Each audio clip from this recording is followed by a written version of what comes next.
And we kind of want to transition now into your story that you wanted to share with us. You've been an advocate for mental health and mental health struggles. Tell me about some of the things that you've done over the course of your career, and over the years that's helped out with that cause. Um, some of the things that's helped me. Well, I kind of want to talk about something first. I've always had anxiety and depression a little bit, but back during the pandemic, like it did with almost everyone, it got really bad. It was awful.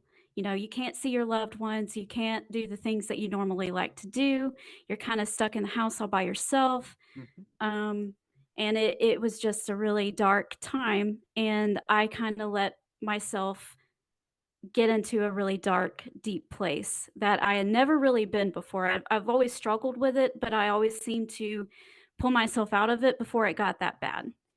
And this was probably October of 2021, and I was driving back from somewhere, and I had stopped, and there's, like a ledge like there was like a curve and there was a ledge like this.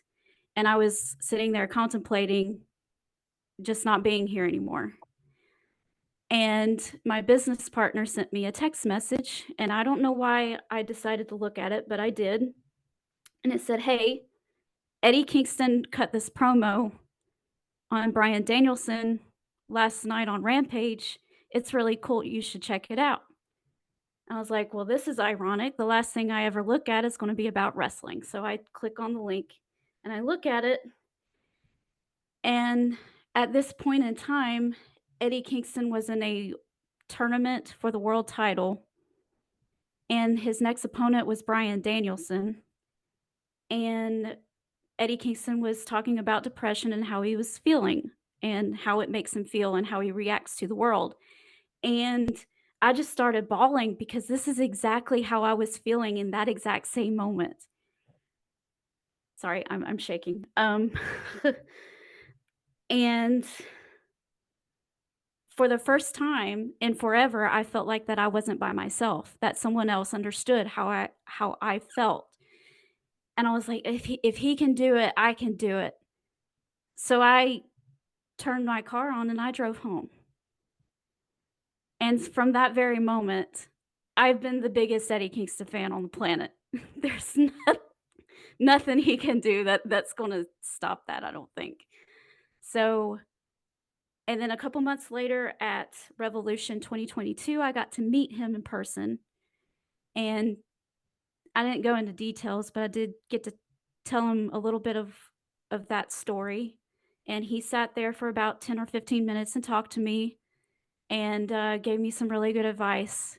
And so now every time I feel myself getting back into that state, I'll remember what Eddie told me personally and be like, he told me he told me this. He told me never to give up. He told me that there's no such thing as normal, and what I'm feeling is perfectly valid, and I've just got to get my pick up myself and keep going.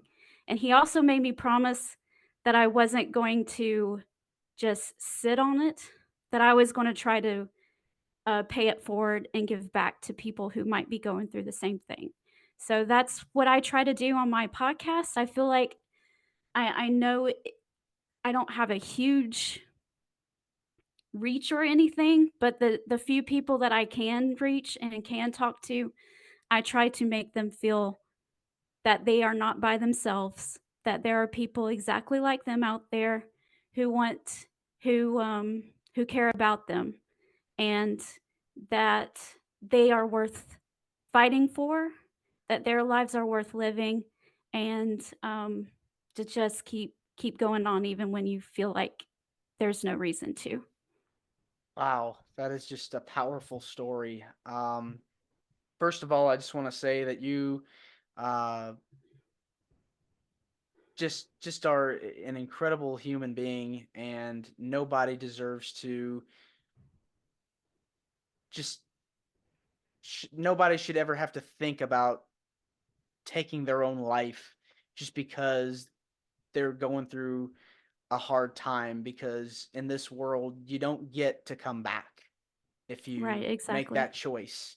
And the fact that you were able to get through all that, it works out in the end. So I'm grateful and I'm happy that you're here, still here. And I'm so happy that you got to meet Eddie Kingston and give you that message.